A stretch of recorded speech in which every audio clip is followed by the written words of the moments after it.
팩트는 특정 모델이나 뭐 기술을 얘기하는 건 아니고 그 파인 튜닝 과정에서 파라미터를 효율적으로 학습하는 방법론을 통칭하는 말입니다.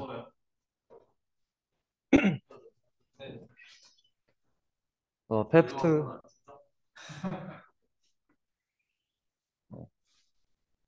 팩트의 등장 배경에 대해서 말씀드리겠습니다. 트랜스포머 기반 거대 언어 모델은 모델 라벨되지 않은 대규모의 데이터를 프리트레인드하고 다음에 이제 다운스트림 태스크에 따라서 전체 모델 파라미터를 파인 튜닝하는 과정을 거칩니다. 하지만 모델의 크기가 커지면서 다음과 같은 단점이 발생했는데요. 먼저 첫 번째는 GPU 성능의 요구량이 증가되었고, 그리고 파인 튜닝 할 모델을 저장할 메모리와 그리고 그 파인 튜닝 된 모델을 저장하는 저장 공간의 요구량이 증가되었습니다. 그리고 마지막으로 절대적인 학습 시간이 증가되었고, 이로 인해서 개인이 모델을 학습하기가 어려워졌습니다. 이를 해결하기 위해서 파라미터 이피션트 파인 튜닝이라는 페프트 방법이 제안이 되었고요. 핵심은 대부분의 파라미터를 프리즈하고 일부만 파인 튜닝 한다는 것입니다. 그래서 장점은 앞서 말씀드렸던 단점을 모두 극복을 할 수 있고, 파인 튜닝 중에 기존에 학습한 지식을 잃는 현상인 카타스트로픽 폴게팅 현상도 극복을 할 수가 있습니다.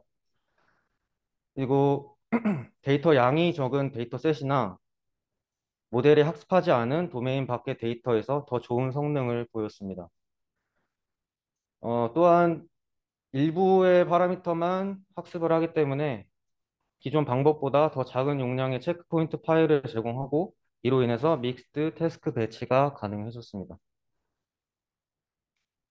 다음은 이제 여러 페프트 방법을 말씀드리겠습니다. 이제 말씀드릴 방법은 모두 트랜스포머 기반 모델에 적용이 된 것이고요.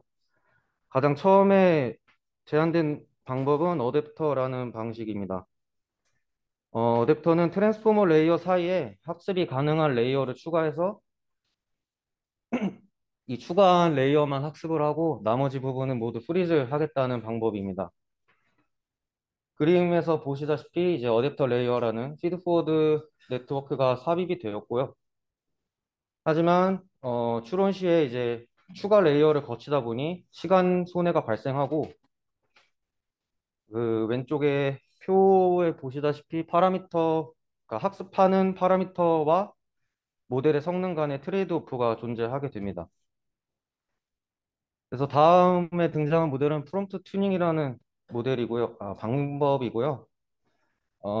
입력 시퀀스 앞에 학습이 가능한 프롬프트 토큰을 붙여갖고 태스크에 맞는 최적의 프롬프트 조합을 찾는 방법입니다.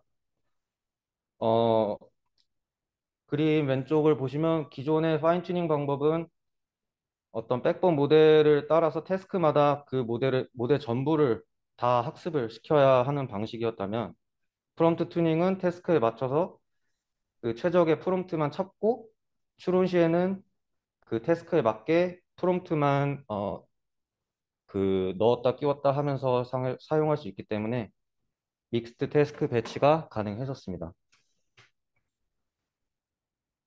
실험 결과는 파인 튜닝을 한 모델보다 7개 중 4개의 데이터셋에서 높은 성능을 달성하였고 특히 텍스트북 QA와 같이 도메인이 다양한 데이터셋에서 효과적이었습니다.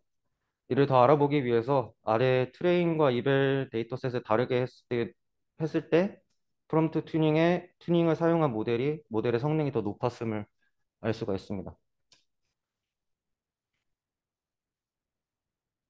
그 다음에 나온 모델은 로우 랭크 어댑테이션 오브 라지 랭귀지 모델스, 줄여서 로라라는 방법이고요. 로라는 현재 가장 보편적으로 쓰이고 있는 테스트 방법입니다.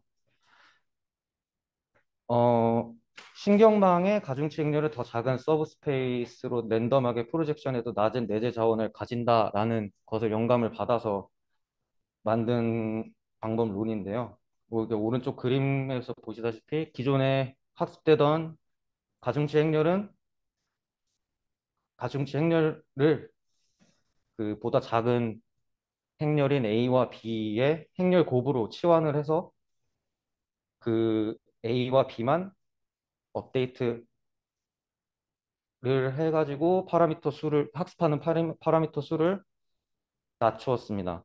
그래서 이 왼쪽에 수식에서 보시다시피 기존의 파인 튜닝 방법은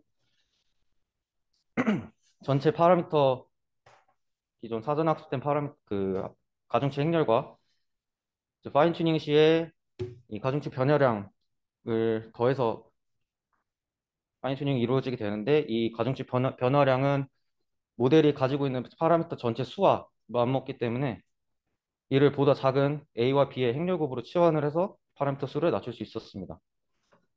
아래 그림은 이제 이해를 돕기 위해서 그린 그림이 그 네트워크고요. 기존에는 그 기존 가중치 행렬은 풀리 커넥티드 돼서 필요한 파라미터 수가 20개였다면 중간에 이제 랭크를 차원을 줄여서 이 경우 9개의 파라미터만 필요하게 됐음을 알 수 있습니다. 먼저 효과로는 그 빅사이언스 모델을 학습을 할 때 기존 파인 튜닝에서 필요한 GPU 메모리에 비해 로라 사용 시 필요한 메모리가 3분의 1 이상 수준으로 낮아졌고요. 더 큰 모델의 경우에는 원래는 아웃 메모리가 발생했던 모델의 경우도 그 절반 이하로 그 사용할 수 있게 되었습니다.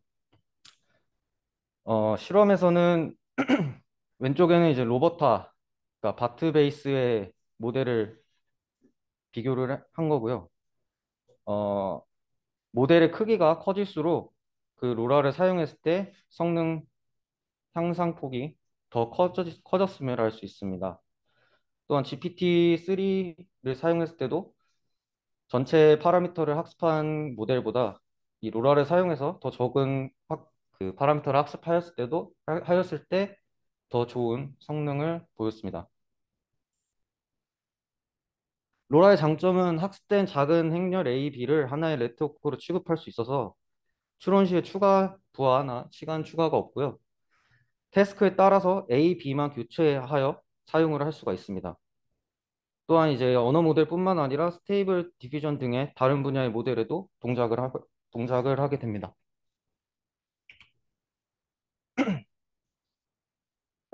마지막 모델은 이제 IA 큐브드라는 방식인데 요 논문에서 적용한 방식은 이 그 IA 큐브드랑 그 여러 로스를 추가를 해서 학습을 시킨 방식인데 이 로스는 오늘은 설명은 하지 않을 거고요. 이 IA 큐브드는 그 트랜스포머 내에 이제 셀프 어텐션 메커니즘에서 그 가중치행렬의 밸류와 키와 밸류의 그 리스케일을 할 수 있는 학습 가능한 벡터를 추가해서 두 개를 추가하고 이제 오른쪽은 그 피드포워드 네트워크에서 모델의 히든 스테이트를 리스케일하는 이 또 똑같은 형식의 그 그 벡터를 추가를 해서 이 벡터들만 학습을 시키겠다는 그 내용입니다. 그래서 먼저 이제 어텐션 메커니즘에서 적용되는 방법은 기존에는 이제 이 가중치 행렬 쿼리 키 밸류가 있었다면 이 학습 가능한 벡터를 엘리멘트 와이즈하게 곱해서 요 키와 밸류의 가중치 행렬을 리스케일을 한 다음에 그 레이어를 그러니까 값을 변환을 시키겠다는 거고요. 그 피드포워드 네트워크에서도 동일하게 히든 그러니까 그러니까 트랜스폼을 통해서 얻은 히든 스테이트를 덴스 레이어를 통해서 그 중간 행렬 그래서 이제 뭐 인터미디에이트라고 하고 이너 액티베이션이라고 하는데 이 중간 행렬을 같은 방식으로 같은 방식으로 엘리멘트 와이즈하게 리스케일을 한 다음에 다시 이 덴스 레이를 통해서 그 값을 변환을 시키겠다는 겁니다.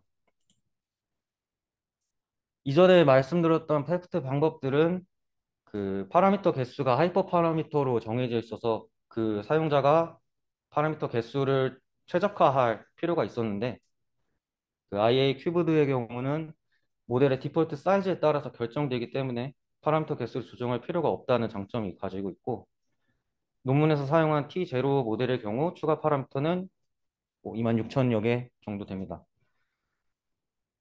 그리고 이제 추가한 파라미터를 학습을 시켜야 하는데 이 학습 시간 또한 A100 GPU 하나로 30분 정도밖에 소요가 되지 않습니다. 그래서 실험은 플롭스라고 하는 모델의 계산량을 비교하고 기존 그 자연어 처리 데이터셋보다 훨씬 현실적인 데이터셋을 가지고 있는 벤치마크인 라프트를 사용해서 그 모델의 성능을 비교합니다. 베이스라인 모델로는 T퓨는 그 아이의 큐브들을 적용한 모델이고요. T0 그리고 T5, GPT-3를 사용을 했습니다. 그 입력 형식은 T5랑 GPT-3는 퓨샷을 사용해서 모델에게 이제 몇 가지 예제를 준 다음에 답을 얻어내도록 하고 T0와 T퓨는 바로 제로샷으로 바로 그 문제를 풀도록 했습니다. 먼저 플롭스는 추론 시간은 GPT-3보다 최대 1000배 빠른 것으로 나타났고 그 아까 그 추가한 파라미터를 사전 학습하는 시간이 이제 소요되긴 하지만 30분밖에 소요가 되지 않고요. 또 이제 추가 파라미터로 인한 스토리지 코스트가 발생하지만 그 이 GPT-3나 다른 모델의 이제 체크포인트 파일 크기에 비해서는 미미하다고 언급되어 있었습니다. 그 논문에. 어, 네. 그리고 이제 라프트는 그 사람이 한 것보다 훨씬 더 좋은 성능을 보였고요. 이게 당시 이제 휴먼 베이스라인보다 더 높은 성능을 가진 유일한 첫 번째 모델이라고 합니다. 그래서 IA 큐보드는 유일하게 풀 파인 튜닝보다 좋은 성능을 가지는 팩트 방법이고 여기 옆에 이제 그래프를 보시면은 올 파라미터, 그러니까 파인 튜닝을 했을 때보다 훨씬 높으면서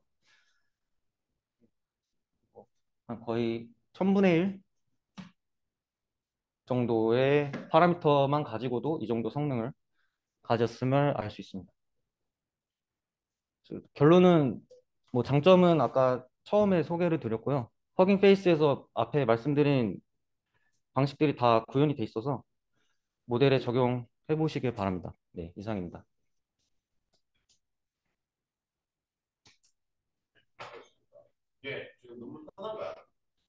아니요, 페프트는 그냥 그 방법 자체를 말하는 거고요. 오늘 말씀드린 방법은 네 가지입니다. 어떤 어떤 생각에 이런 쪽에 관심을 가지고 관련된 연구들을 하게 됐어요. 아, 이번에 그 유재범 학생 논문 도와주면서 그 LLM 사용하는 기회가 있었는데 그때 시간이 없어가지고 이제 빨리 할 수 있는 방법 찾다가 그 이번에 로라를 사용해서 한번 학습을 했었거든요. 근데 이거 썼나요? 네, 로라 썼습니다. 그쪽에 좀 더 발전시켜 볼 만한 게 있어요. 아, 그쪽이요? 좀 더 딥하게 찾아봐야 될 것 같습니다. 오늘 발표했던 내용 중에 적용을 시켜볼 만한 건 없나요? 어, 이게 이제 지금 가장 비교적 최신이면서 제일 높은 뭐 소타 모델이라고 할 수가 있는데 이게 그 어떻게 보면은 그러니까 여기 논문에서 그 영감을 받았다 하는 것도 프롬프트 튜닝에서 이렇게 그 입력 시퀀스 앞에 그 프롬프트 조합이 이 트랜스포머 어텐션 메커니즘을 그 뭐야 지나가면서 이제 그 이 리스케일 한 것과 비슷한 역할을 했다 뭐라고 그렇게 영감을 받아서 시작했다 했는데 그 제가 그때 그 뭐야 워드 이름이 까 워드 임포턴스 한 것도 좀 비슷한 역할이었지 않았을까라는 좀 연관성은 찾긴 했었습니다. 임종해볼 만한 데 많이 있을 것 같은데.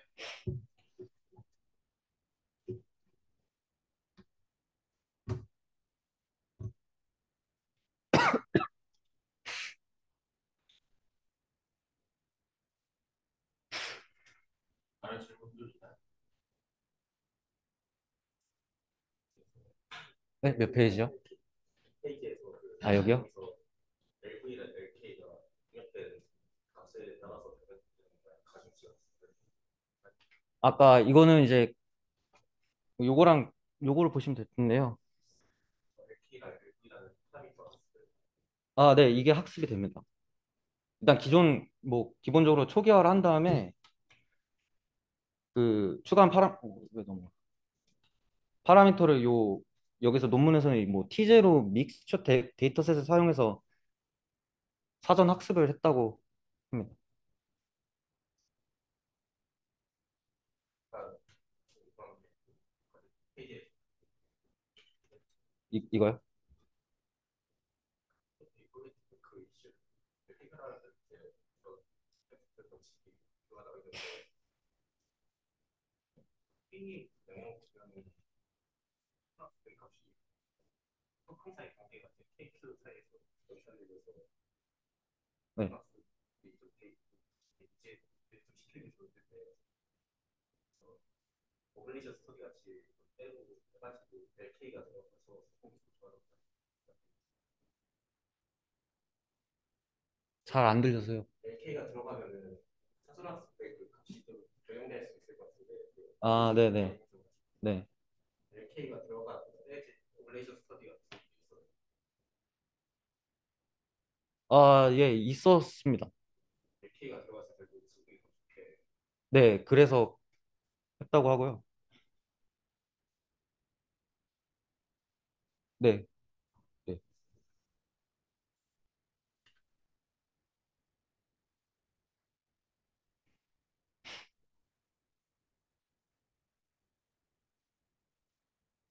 지금 IA3 하나의 벡터 모든 행렬을 다 엘리멘트 와이즈 네.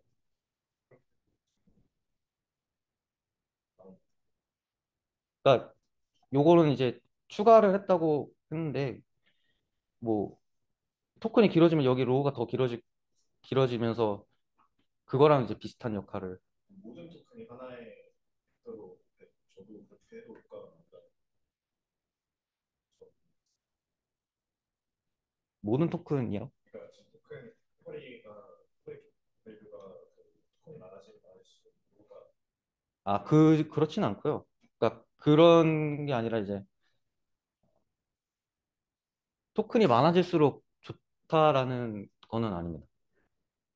그러니까 그 요 이제 로우가 길어질수록 여기에 이제 값을 이제 행렬 곱을 하면서 이게 다 연관이 되기 때문에 거기서 영감을 받아가지고 이제 학습이 가능한 벡터를 추가해서 여기 이 자체를 다 리스케일 하겠다라는 메커니즘이고요. 그러면 기존 쿼리 네, 그냥 프리저 하고 요 얘만 학습을 시켜서 그, 그 기존 사전 학습된 가중치 행렬을 리스케일 하겠다라는 겁니다.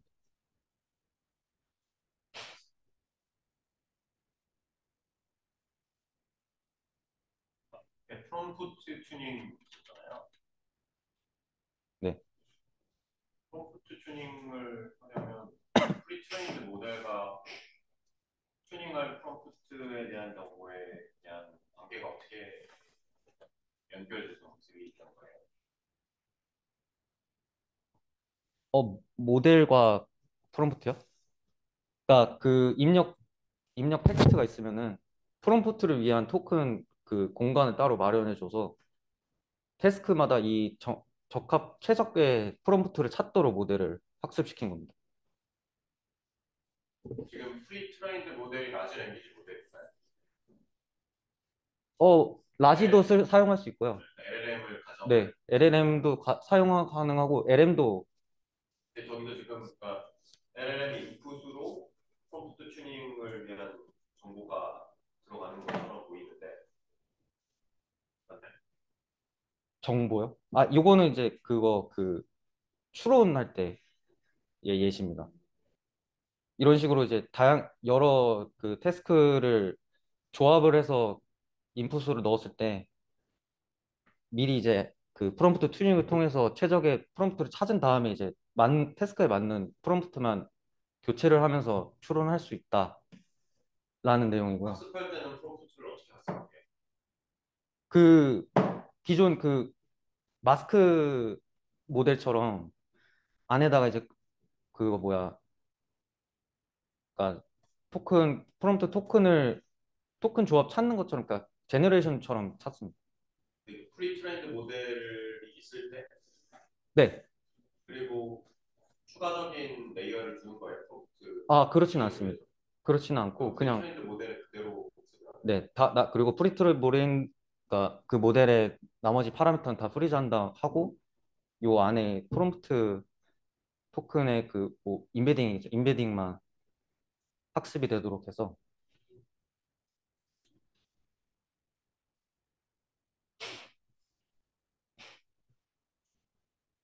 그래서 프리트레인드 모델 파란색 박스가 네. 이제 아래 있는 색깔의 다른 모델을 베이스로 하지만 이제 태스크 스페시픽하게 A, B, C로 나뉘어진 상황인 거죠. 그래서 그러니까 요 파란색은 사전 학습 모델이고요. 네, 나머지 이제 밑에 세 개는 파인 튜닝한 그 모델입니다. 사전학습 모델을 기반으로 해서 파인 튜닝을 한 거죠 네, 테스트를. 그러니까 일반적인 방법. 그래서 그리고 이제 그 테스트에 맞게끔 이제 앞에 저 표현을 붙여서 학습을 하고 거기서 나온 결과를 이제 다시 그 원래 그 트레인드 파인 튜닝 된 파란색 박스에 넣음으로써 이제 그 테스트들만의 그 최적의 조합을 통해서 파인 튜닝을 하는. 그러니까 요 그림을 뭘 설명하냐면 기존 방법은 요 ABC를 얻기 위해서는 요 ABC 11빌리언 파람의 모델이 3개가 나오게 되는데 이 프롬프트 튜닝을 통해서 학습을 하게 되면 이제 그 프롬프트 토큰 임베딩은 엄청 작으니까 이 그냥 사전 학습된 모델과 그 프롬프트 토큰 임베딩만 가지고도 그러니까 추론이 가능하다, 그러니까 사용이 가능하다라는 것을 보이는 겁니다.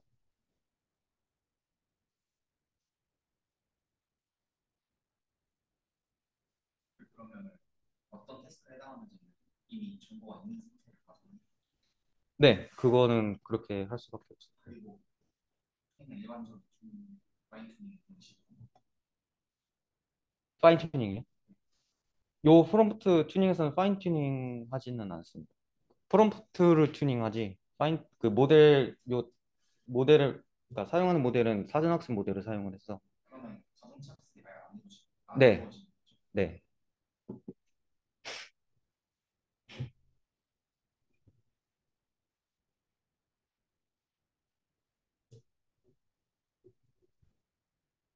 이게 그 앞에 있는 그 어댑터랑 다른 놈이죠. 네, 다른 겁니다.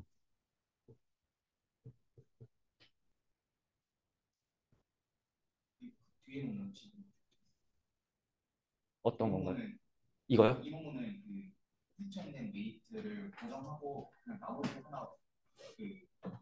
하나 엣지만 하나 늘려가지고 그 행렬만 그 학습을 해서 태스크 스페시픽하게 이제 테스트마다 모델을 가지는 거죠. 네, 맞습니다.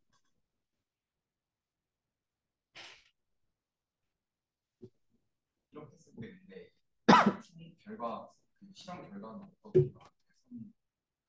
확실히 그 카타스트로픽 프로젝트는 인스타가 요 논문에서는 카타스트로픽 포게팅을 뭐 따로 실험을 하진 않았고요. 이런 식의 그냥 모델과 데이터셋 뭐에 대한 성능 비교고요. 어, 요게 이제 그 글루라고 해서 벤치마크인데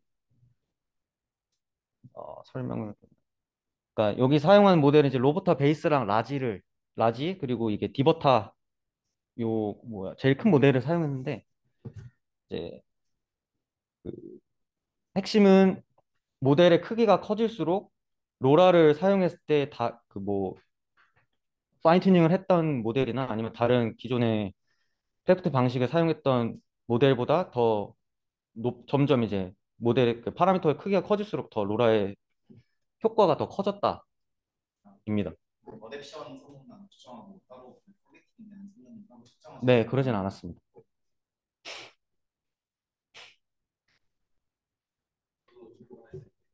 마지막에 수고 모델에서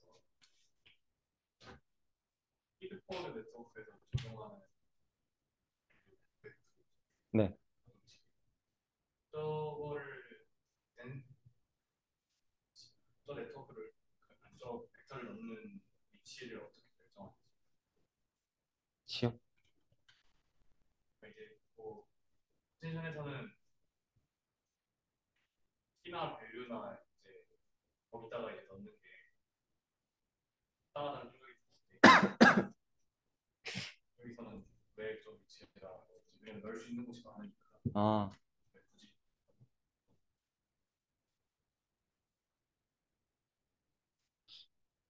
그 부분은 잘 모르겠는데 그 제 생각으로는 이게 이제 활성화 함수죠. 렐루처럼 이제 활성화 함수 그건데 이, 이 넘어 들어온 히든 스테이트를 댄스 레이어 통해서 활성화 함수를 좀 그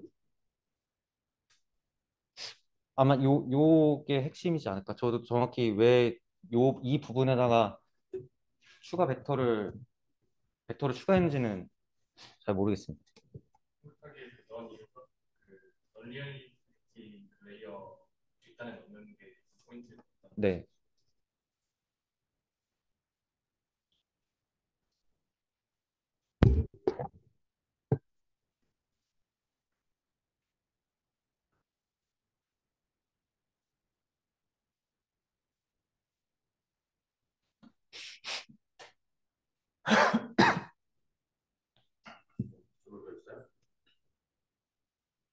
네, 수고하셨습니다. 오늘 뒤에 발표가